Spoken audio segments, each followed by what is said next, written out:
아멘. 너희는 그 은혜에 의하여 믿음으로 말미암아 구원을 받았으니 이것은 너희에게서 난 것이 아니요 하나님의 선물이라.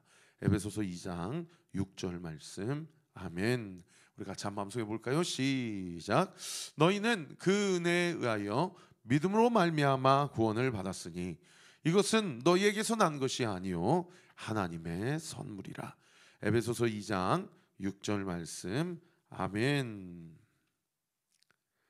자, 어제 본문의 에베소에서 어떠한 소요, 폭동 또는 불법 집회가 일어나게 됐는지를 우리가 19장을 통해서 우리가 함께 살펴보았죠. 그 폭동과 불법 집회를 진정시키고 해산했던 사람이 어제 본문 35절에 등장하는 에베소시의 서기장이라는 이 고위 관료인데, 아마도 몇몇 학자들은 이 서기장이 바울을 통해서 예수님의 복음을 받아들인 이 에베소 교회의 어떤 유력한 성도가 아니겠는가라고 그렇게 추정을 합니다. 물론 추정입니다. 어떻든 이렇게 소요가 그치고요, 오늘 본문 1절에 보시면은 소요가 그침에 바울은 제자들을 불러 권하고 작별하고 떠나 어디로 갔다라고 기록되어 있어요? 마게도냐로 갔다라고 기록되어 있어요. 자, 오늘 1절 말씀만 보시면 제가 두 가지를 여러분과 함께 나누고 싶은데, 일단 에베소를 이제 떠났습니다. 무려 몇 년 동안이나 에베소에서 두란노 서원을 세우고 성도들에게 말씀을 강론하고 양육 훈련을 진행했습니까? 3년 동안이나, 그죠? 3년 동안이나 에베소에서 머물면서 두란노 서원을 세우고 에베소 교회를 세우고, 그리고 많은 성도들에게 복음을 전하고, 그리고 심지어 그들이 어제 설교 들어보시면 아시겠지만은 각자의 위치에서 자기의 죄를 자백하고, 그죠? 하나님을 높이고 예수님을 높이고, 그리고 회개에 합당한 열매로 자기들이 가지고 있는 아르테미스 여신에 대한 서적과 부적들, 요즘 이제 곧 또 할로윈이 오는데, 오늘도 그 이태원의 그 희생자분들 유가족들이 서울에 모여가지고 또 기리는 그런 집회를 가지셨더라고요.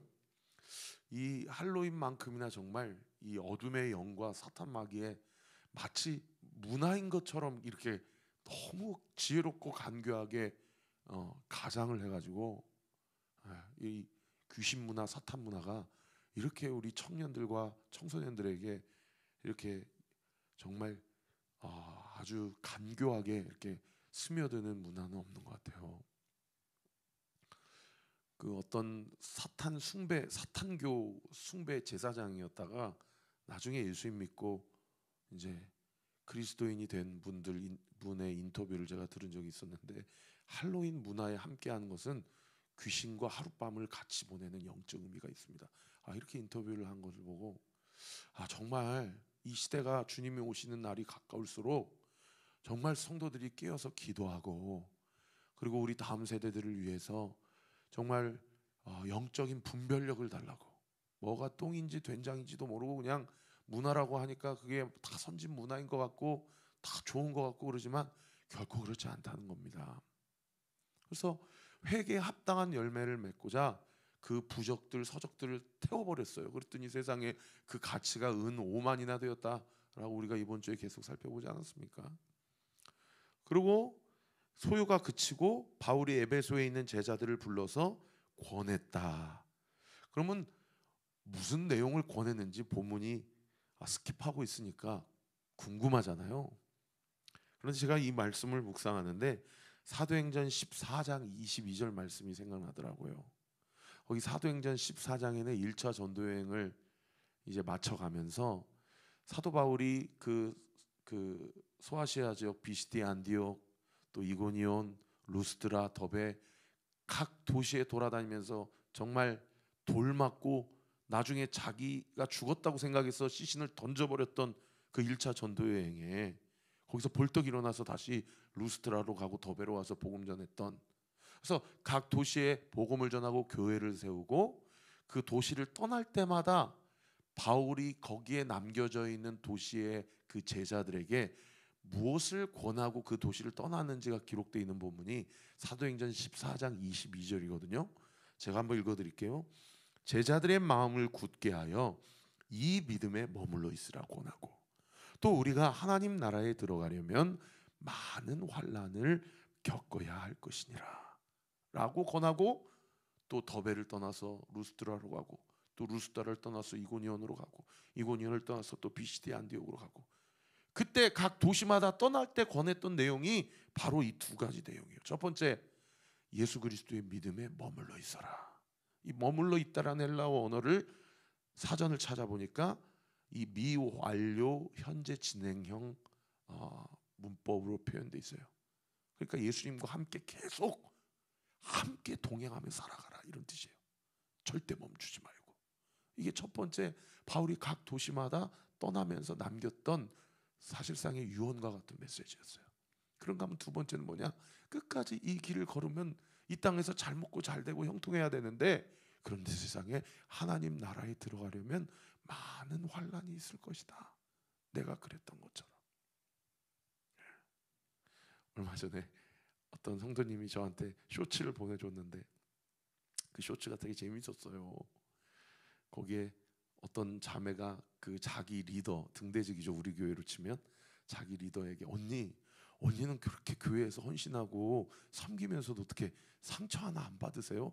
라고 하면서 얘기를 했는데 세상에 그 리더가 보니까 온몸이 다 칼로 이렇게 다 이렇게 그런 쇼츠를 보내주셔서 제가 막 웃었는데, 세상에 여러분 한번 생각해 보세요. 사도 바울이 1차, 2차, 3차 전도여행 하면서 각 도시마다 그야말로 죽을 정도로 돌맞고 40에 한 대 가만 39대 태장과 군장을 5번이나 맞고 배가 파손하고 길거리에서 굶주림 당하고, 그런 일들이 막 고린도후서 9장인가에 써 있잖아요. 11장인가에. 그러니까 각 성도들에게 각 도시마다 1차, 2차, 3차 전도 여행하면서 저는 사도 바울이 실제로 뭐라고 얘기합니까? 내 몸에 예수의 흔적을 지녔다. 그래서 거기 영어 성경에 마커스 있잖아요. 내가 예수님이 나를 얼마나 사랑하시고 내가 예수님을 얼마나 사랑하시는지 내 몸에 이 상처, 상흔이 있다. 이게 흔적이다. 저는 이거를 에베소 교인들뿐만 아니라 섬기면서 교회에서 헌신하면서 받은 상처들, 아픔들, 누구든지 나를 따라오려거든 자기를 부인하고 자기 십자가를 지고 나를 좇을 것이니라 했던 그 흔적들, 그 다 보여주면서 너도 하나님 나라에 들어가려면 많은 환난과 고난을 지나가야 될 것이야. 그러나 이거는 겁주려고 하는 얘기가 아니고, 여러분 무엇입니까? 성경 뭐라고 얘기해요? 감당할 만한 시험만 허락하신다. 할렐루야. 그리고 감당치 못할 때는 피할 길을 열어주신다. 오늘도 한 책을 좀 제가 봤어요. 그랬더니 개척교회 목회자이실수록 교회를 세우고 성도들이 안 모일수록 더 목사님은 웃으셔야 됩니다. 더 행복하게, 더 감사를 고백하고, 더 하나님의 은혜와 사랑을 풍성하게 나눠야 됩니다. 그래야 그 교회가 더 사람이 모이고 또 그 안에 은혜가 있고 또 따뜻한 공동체가 됩니다. 하나님이 그 책의 한 글귀로 제 마음을 이렇게 또 리마인딩 해주시더라고요. 사랑하는 성도 여러분, 오늘 본문 1절에 제자들을 불러서 권한 후에 라는 이 메시지는 아마도 사도행전 14장 22절의 두 가지 메시지로 권했던 것이 아닐까라는 생각이 들어요. 여러분, 요즘에 여러분의 믿음이 그리스도 안에서 미완료 현재 진행형으로 잘 주님과 동행하며 살아가고 있습니까? 내일부터 시작되는 이 부흥 집회를 통해서 멈춰 있고 또 끝난 것 같은 나의 믿음과 신앙이 아직 끝나지 않았다. 내 인생의 가장 영적 큰 하이라이트는 아직 오지 않았다. 내 인생은 여전히 주님의 동행하심 가운데 함께 있고, 내 인생은 여전히 하나님의 의로운 오른손이 내 인생을 붙잡고 계신다. 내 인생의 삶 가운데 많은 환난과 고난과 고통이 있을 수 있고 내 몸에 많은 마커스, 상흔과 상처가 있을 수 있지만 이 모든 일은 감당할 만한 일이고 감당치 못할 때엔 피할 길을 열어주신다. 그리고 이것은 내가 하나님 나라의 시민으로서 하나님 나라의 주권자로서 주님이 나에게 주시는 놀라운 변장된 축복이다. 할렐루야. 그런 은혜가 이번 4번의 집회를 통해서 우리 사랑하는 성도님들에게 온전히 부어지게 될 것입니다. 그런가 하면 그렇게 그 메시지로 작별을 한 후 어디로 갔어요? 마게도냐로 갔대요. 에베소에서 마게도냐는 중간에 에게해라는 지중해 한 바다를 건너가야 돼요. 그리고 이 마게도냐는 사도 바울이 이미 2차 전도 여행 때 교회를 세웠던 도시들, 즉 빌립보, 그리고 데살로니가, 베레아 이런 도시들을 다 마게도냐라고 이야기를 합니다. 나중에 이 마게도냐에 가서 빌립보, 데살로니가, 베레아 성도들을 다시 만나면서 얼마나 뜨겁게 웃고 울면서 우리 목사님 다시 오셨다고, 당신들 끝까지 내가 지금까지 믿음 지키고 신앙 지키고 말씀 연구하고 큐티하고 기도하면서 잘 하나님을 믿고 살았습니까? 그렇게 우리 교회를 잘 지키고 우리 가정을 지키고 살고 있었다고. 얼마나 감격스러운 재회의 현장이 되었겠어요, 그죠? 그리고 실제로 이 마게도냐 지역에서 사도 바울은 고린도 후서 편지를 쓰죠. 고린도에 있는 성도들의 소식을 자기의 영적 제자인 디도를 통해서 듣고 고린도 교회에 여러 가지 문제가 있는데 또 이렇게 해결이 되었다 저렇게 해결이 되었다라는 소식을 듣고 기쁘게 썼던 편지가 고린도 후서 편지입니다. 자, 이 빌립보, 데살로니가, 베레아 지역에서 성도들과 감격적인 재회를 한 이후에 2절에 보시면 그 지방으로 다녀가며 여러 말로 제자들에게 권하고, 아까 1절에 권한 후 2절에 또 권하고라는 단어, 아마도 아까 제가 말씀드린 사도행전 14장 22절의 두 가지 메시지를 에베소 교회 성도들을 떠나면서 그들에게만 했던 것이 아니라 마게도냐 지역에 있는 빌립보, 데살로니가, 베레아 성도들에게도 똑같이 이 믿음에 머물러 있어라. 그리고 하나님 나라에 들어가려면 많은 환난을 겪어야 할 것이다 라는 메시지를 권했을 것입니다. 그리고 어디로 또 이동했다고 그래요? 헬라에 이르렀다라고 기록되고 있어요. 여러분, 이 헬라는 아가야 지방, 즉 아테네와 고린도, 그리스 남부 지방을 이야기하는 것이고요. 더 정확하게 얘기하면 아테네보다는 고린도를 이야기한 것입니다. 왜냐하면 2차 전도여행 때 고린도에 큰 영적 부흥이 있었고 거기에 교회가 세워졌거든요. 그리고 그 고린도에서 3절에 보면 몇 달 동안이나 머물렀다라고 기록돼 있어요. 석 달 동안이나 머물러 있었다. 고린도 안에 고린도전서, 고린도후서 편지를 쓰면서 자신이 에베소에서 3년 동안 머물면서 쓴 편지가 고린도전서고, 그리고 출발해서 마게도냐 지역에서 쓴 편지가 고린도후서거든요. 그러니까 고린도 전후서만 보면 고린도 교회가 엄청난 부흥한 교회고 대형 교회가 되었고 정말 많은 유럽과 소아시아 지역의 모델이 될 만한 교회로 성장했지만 교회 안에 어떤 법적인 송사의 문제라든지 또 음란의 문제라든지 서로 싸우는 문제라든지 분쟁의 문제, 또 은사와 관련된 문제, 이런 문제들이 고린도 전후서에서 막 여러 가지로 쓰여 있잖아요. 그래서 그 각 문제를 어떻게 해결할 것인지를 솔루션을 제시한 편지가 고린도 전후서 아닙니까? 그리고 가장 유명한 고린도 전후서의 그 솔루션과 관련된 장이 몇 장이에요? 고린도전서 13장 사랑장. 사랑은 오래 참고 사랑은 온유하며. 여러분, 모든 문제 해결이 다 무엇으로 귀결이 돼요?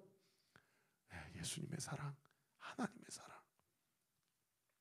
여러분, 가정 안에 어떤 문제가 있습니까? 저는 먼저 복음 전하기 이전에 사랑해야 된다라고 말씀드리고 싶어요. 다산 주민 여러분, 이 건물 꼭대기층에 교회가 있습니다. 이렇게 복음을 전할 때에 제가 마치 우리 9층에 이호섭 관장님이 피트니스 클럽 사장님이 저 옆에서 지라시를 나눠드리면서 1시간 PT에 3만 원입니다 하는 거랑 제가 우리 교회 한번 나와 보십시오 물티슈 주는 거랑 뭐가 다르냐고요. 똑같이 자기 사업을 위해서 전도하고 홍보하는 거 아닙니까? 그런데 하나님이 제 마음 가운데 이 지역에 대한 사랑과 이 지역 주민들에 대한 사랑을 불어넣어 주시니까 같은 전도를 하고 같은 호객행위를 한 것처럼 믿지 않으시는 분들에게 느껴질 수 있지만, 여러분, 사랑이 먼저면 사랑하니까 전도하고, 사랑하니까 용서하고, 사랑하니까 용납하고, 사랑하니까 양보하고, 할렐루야. 사랑할 때에 생명이 살아나는 역사가 나타나게 되더라는 거예요. 그리고 이 고린도에서 석 달 동안이나 바울이 머물면서 드디어 자기 3차 전도 여행을 마무리하고 어디로 갈 마지막 자기 인생의 전도 계획을 세웁니까? 로마로 갈 자기 인생의 전도 계획. 더 나아가서 로마서 15장에 보면 자기가 스페인까지 가서 복음을 전하겠다. 그 당시 세계관 안에서 아메리카는 없는 땅이니까 스페인은 그야말로 땅끝이었거든요. 사도행전 1장 8절에 예수님께서 말씀하신 것처럼 너희가 성령을 받고 예루살렘과 온 유대와 사마리아와 땅끝까지 이르러 내 증인이 될 것이다 할 때 그 땅끝이 사실상 스페인이었어요. 그 땅끝까지 자기가 복음을 전하고자 로마를 거쳐서 스페인까지 가고자 하는 그 원대한 계획을 이 오늘 본문 고린도에서 석 달 동안 머물면서 세우게 되고, 이때 로마 교회 성도들을 향하여서 쓴 편지가 그 유명한 로마서예요. 로마서를 오늘 본문에 이 3차 전도여행에서 석 달 동안 고린도에 머물렀을 때 쓰게 되고, 여러분 2000년이 지난 지금도 칼빈과 루터와 많은 종교개혁자들, 찌빙글리와 많은 종교개혁자들이 이야기하는 구교, 천주교가 타락하고 변질되었을 때 Only Scripture, 우리가 오직 다시 말씀으로 본질로 돌아옵시다 라고 하면서 기독교의 교리체계 근간을 놓았던 서신서가 바로 그 유명한 로마서 아닙니까? 이 로마서를 고린도에서 석 달 동안 이렇게 편지를 써서 보냈다라는 것을 알 수가 있죠. 최근에 이제 사도행전이 큐티 본문이다 보니까 제가 목요 찬양 집회 때도 한 달에 한두 번 설교할 때 사도행전을 하잖아요. 그러니까 아무개 성도님이 저한테 목사님, 요즘에는 큐티도 사도행전이고 목요 찬양 집회 설교도 사도행전이고 그냥 너무 그렇게 사도행전만 하시는 거 아니에요? 그래가지고 보니까 11월 12월 큐티 책 사신 분들 아시겠지만 큐티인에서 세상에 보통 이렇게 9월 10월 큐티 책 끝나면 이제 11월 12월은 본문을 사도행전을 이제 여기까지 하고 다음에 또 하고 다른 본문으로 바꾸는데 세상에 11월 12월도 본문이 사도행전이더라고요. 그래서 28장 끝까지 아주 끝장을 보려고 그렇게 커리큘럼을 짜셨구나. 그래서 제가 빨리 목요 찬양 설교는 본문을 바꿔야 되겠다. 우리 성도님들이 지루하지 않으시도록. 그래서 맨날 그냥 우리 목사님이 사도행전 지도 보여주시고 어디지 알지도 못하는데 이런 얘기 하시길래 바꿔야 돼 그러는데, 사실 요즘 기도하고 있어요. 부흥 집회 마치고 목찬 설교 본문을 어디로 할까. 그리고 이제 올해까지는 제가 이미 이제 목사님들 외부 강사들을 확정을 해서 그냥 그대로 가지만은 내년부터서는 제가 목찬 설교를 거의 매주 하려고 그래요. 우리 김빈선 목사님 정도만 제외하고는 제가 매주 거의 하려고 그러거든요. 그래서 그러면은 목요 찬양 집회 본문을 어디로 하면 좋을까 그러는데 여러분 기도해 주세요. 근데 그 중에 후보군 중에 하나가 로마서입니다.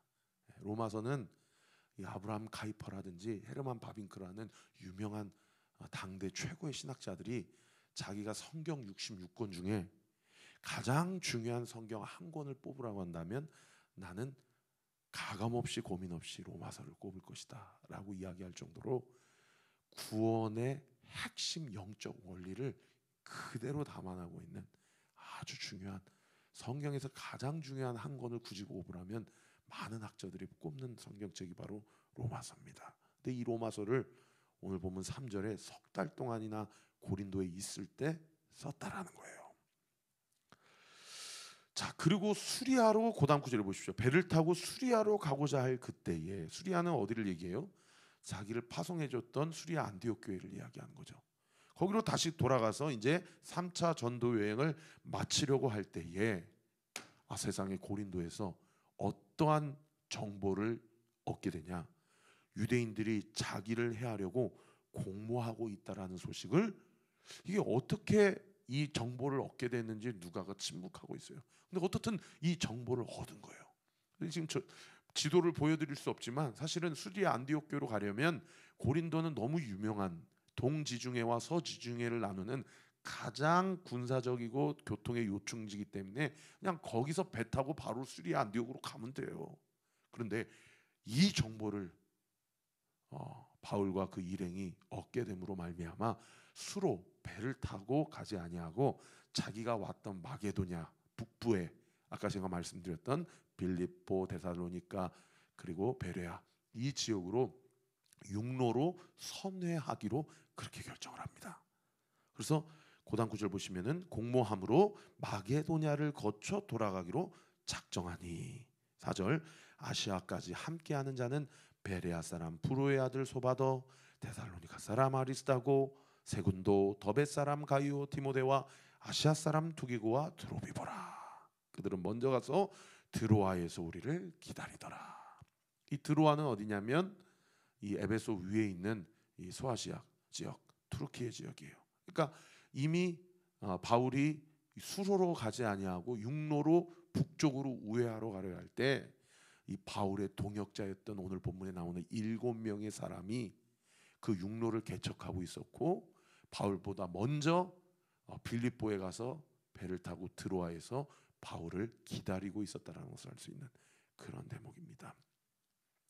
고린도후서 2장 13절에 보면 바울이 이러한 루트 과정 가운데 디도와 함께 고린도후서를 써서 고린도에 편지를 보낼 때 자기의 감정을 써놓고 있어요. 거기에 나중에 한번 찾아보세요. 거기에 이 당시 자기의 감정이 마음이 상당히 불편하고 두려운 상황이었다라고 그렇게 쓰여져 있습니다.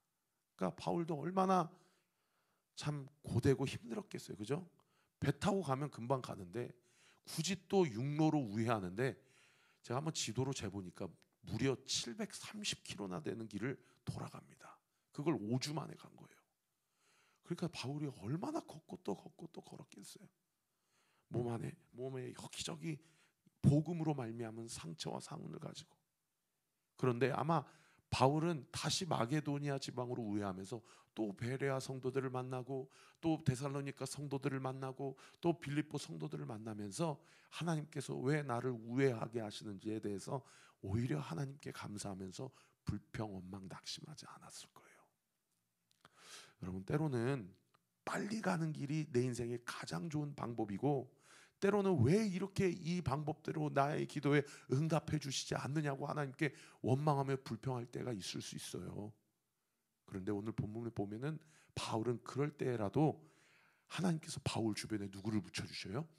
그것도 세상의 히브리어 민족의 특별한 의미가 있는 완전수인 7명의 동역자를 붙여주셔서 그 힘든 여정 가운데 바울이 낙심하지 않도록 끝까지 임무를 완수할 수 있도록 바울과 함께 하시고 믿음의 동역자들을 붙여주신다라는 거예요. 여러분, 우리 온리교회가 그냥 단순히 주일날만 와가지고 예배드리는 공동체가 아니라 우리 교회 안에서 하나님이 나에게 붙여주시는 믿음의 동역자들을 만나고 함께 기도하며 하나님의 나라를 이루고 확장하게 되는 바울과 7명의 동역자들과 함께 하신 하나님, 우리 온리교회 100여 명의 성도들과 함께 하시는 오늘 우리의 하나님, 나의 하나님임을 믿으시기를 우리 구주 예수 그리스도 이름으로 축원합니다. 그래서 내일부터 한 번이라도 좋아요.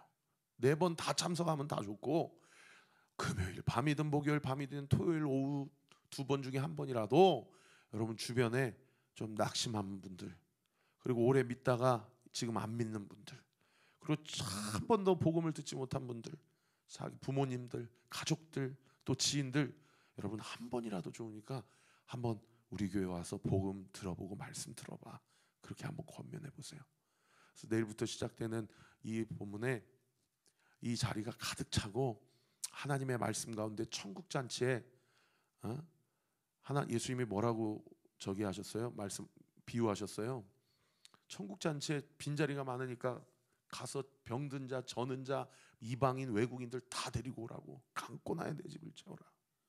어제 막 우리 KB 골든타워에 그 여기 입주자 단톡창이 있거든요.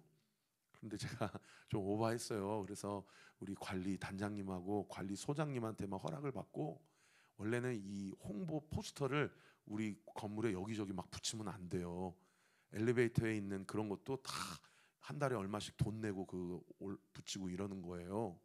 그런데 제가 단장님하고 소장님한테, 소장님, 단장님, 저희 교회 부흥회가 있는데 우리 교회에 지금 공매로 나온 상황이고 좀 여러 가지 어렵지만은 또 우리 교회가 잘 돼요. 우리 건물이 잘 되고 또 이렇게 교회 오시다가 병원도 들르고 또 약국도 들르고 붕어빵도 사가고 그러지 않겠냐고.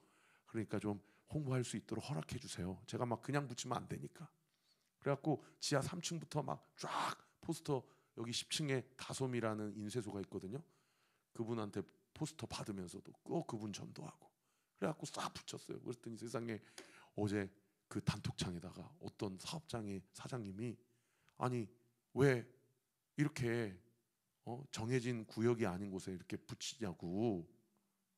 그러면 우리도 나도 막 붙이고 싶은데 붙여도 되냐고. 관리단에서 좀 이런 것들을 좀 교통 정리를 해야 하지 않겠냐고. 그렇게 글을 올린 거예요. 그래가지고 제가 바로 저희 교회를 말씀하시는 것 같은데 죄송합니다. 지금 바로 떼겠습니다 하고 내려가서 다 떼었어요. 그래서 떼면서 하나님한테 기도했어요. 하나님, 저는 여기 입주자분들하고 절대 싸우고 싶지 않습니다. 제가 단장님, 소장님께 다 허락받고 붙였지만 그렇다고 제가 그분들한테 뭐 인마이 복귀한 것도 없어요. 그냥 제가 그렇게 하는데 그분들은 다 우리 교회 도와주시는 분들이라서 붙이시라고 그렇게 하시는 분들인데 또 그렇게 컴플레인이 들어오면 또 떼는 게 맞잖아요.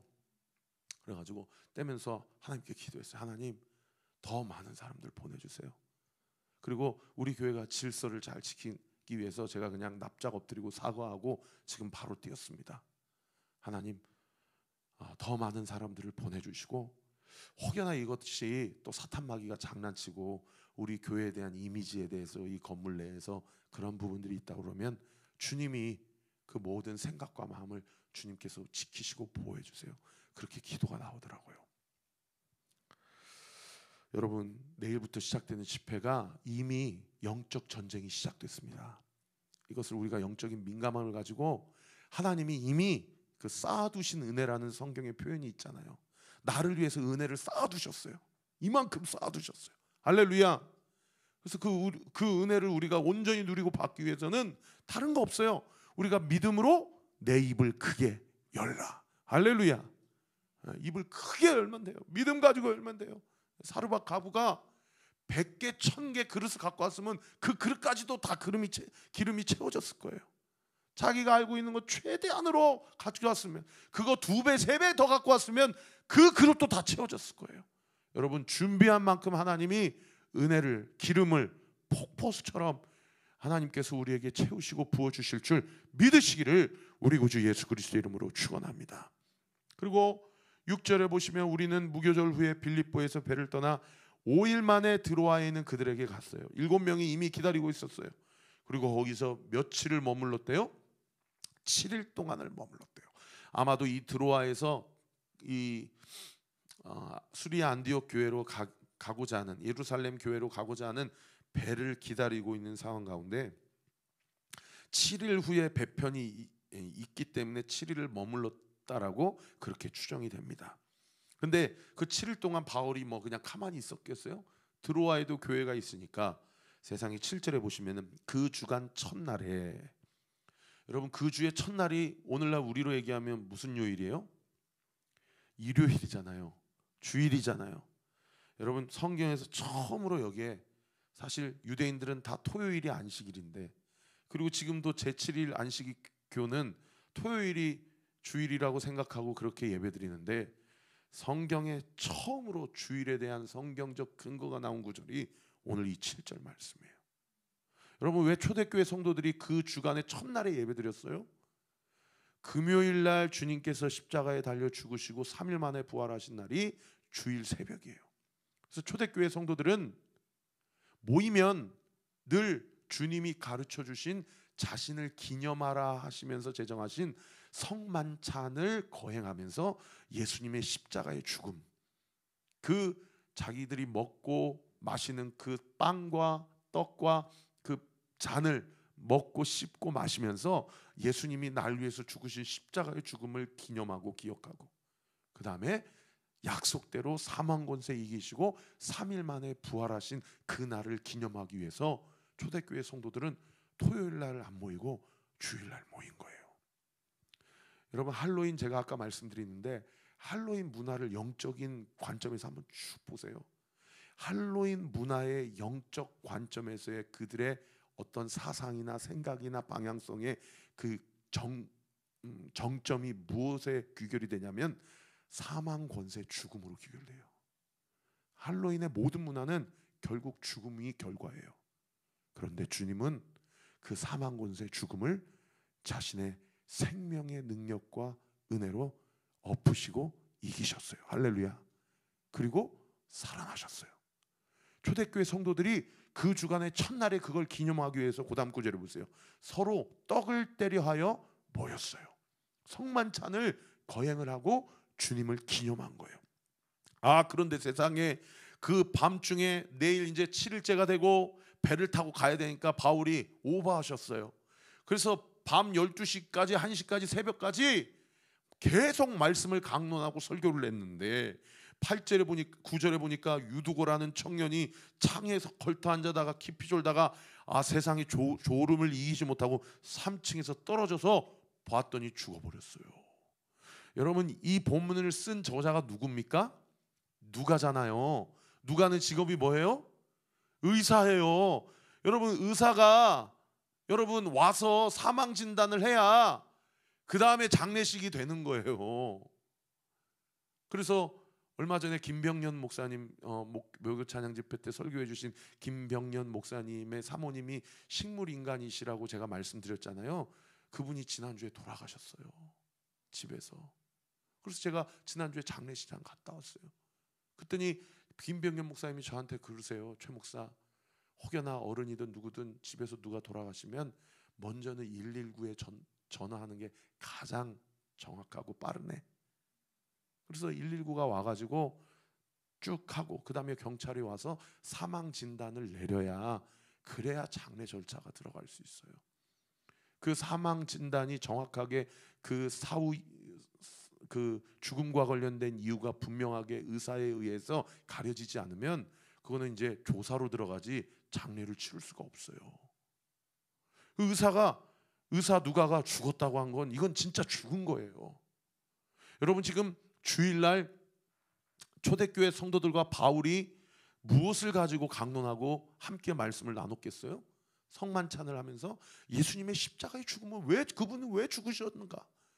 그분은 정말 부활하셨는가?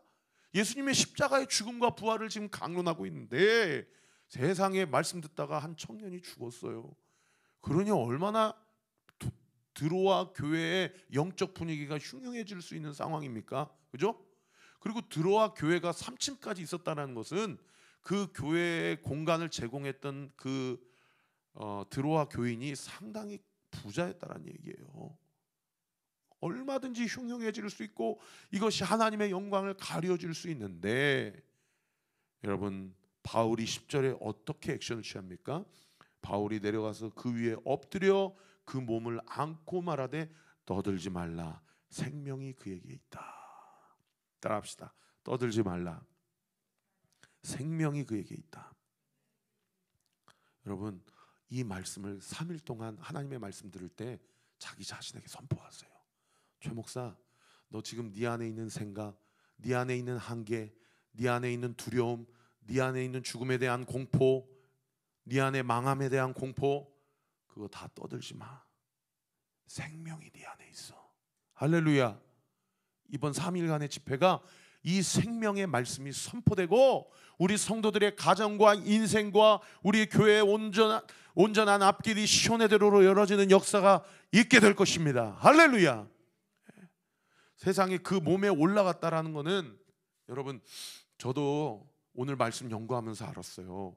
성경에 어떤 한 분이 그것이 예수님이든 어떤 선지자든 예언자든, 성경에 죽은 자가 살아난 사건이 총 몇 번 있을까요? 8번 있대요. 그런데 그 중에 한 번은 누구의 죽음인데 누구의 부활이에요? 예수님의 죽음과 부활이에요. 그러니까 예수님 아니고 그냥 일반 사람이 죽었다가 누군가 하나님이 어떤 한 사람을 통해서 살리신 사건이 7번 있는 거예요. 그럼 오늘 본문에도 바울의 동역자가 몇 명이에요? 7명이에요. 여러분, 하나님 완전하세요. 하나님의 시간표는 결코, 하나님의 카이로스의 시간표는 우연이 없어요. 하나님은 완전하신 분이고 하나님은 완벽한 타이밍으로 일하시는 분이심을 믿으시기를 예수님의 이름으로 축원합니다. 그 7명이 누구예요? 그 중에 3명은 예수님이 살리신 사람들이에요. 회당장 야이로의 딸, 나인성 과부의 아들, 그리고 나사로. 그러면 나머지 신이 아니신, 그러니까 정말 인간을 통해서 하나님이 살리신 사람은 4명이에요. 그 중에 2명은 구약에 나오고 2명은 신약에 나와요. 그 중에 구약의 2명은 누구예요? 엘리야가 사르밧 과부의 아들을 살리신 사건이고, 엘리사가 수넴 여자의 아들을 살린 사건이에요. 그런데 놀라지 마세요. 엘리야가 사르밧 과부의 아들을 살리고 엘리사가 수넴 여자의 아들을 살릴 때 바울이 오늘 했던 동일한 액션을 취합니다. 그 아이의 시신 위에 올라가요. 얼굴과 얼굴을 맞대고 손과 손을 맞대고 가슴과 가슴을 맞대고 다리와 다리를 맞대서 그 시신이 기도할 때에 차가운 기운이 사라지고 따뜻한 기운으로 돌아와요. 신약의 2번의 사건이 어떤 사건입니까? 베드로가 사도행전 9장에 도르가라는 요빠의 한 여제자를 살린 사건이고, 오늘 본문의 바울이 드로아의 청년 유두고를 살린 사건, 이렇게 7가지 사건이 죽은 자가 살아나는 부활의 사건이 성경에 기록되어 있고, 오늘 이 사건은 여러분 죽은 자가 살아난 사건의 마지막 사건이에요. 그런데 저는 이것이 마지막으로 생각하지 않아요. 여러분, 오늘도 여러분 이 근본 성회에도 죽은 영혼들이 주께로 돌아오고 살아나는 역사가 반드시 있게 될 것입니다. 저는 이 시간 선포합니다. 이번 성회 때 우리 온라인으로 예배드리는 성도님들도 잘 들으세요. 이 말씀을 취하세요.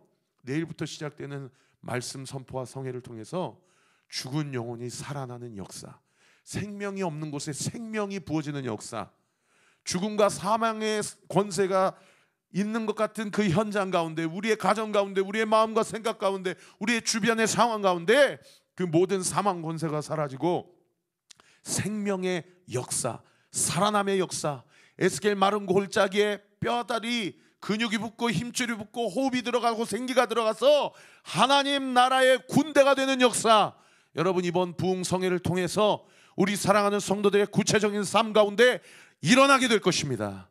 믿으시기를 우리 구주 예수 그리스도의 이름으로 축원합니다. 그리고 그 일이 뭐예요? 오늘 본문 12절을 보세요. 사람들이 살아난 청년을 데려와서 무엇을 받았어요?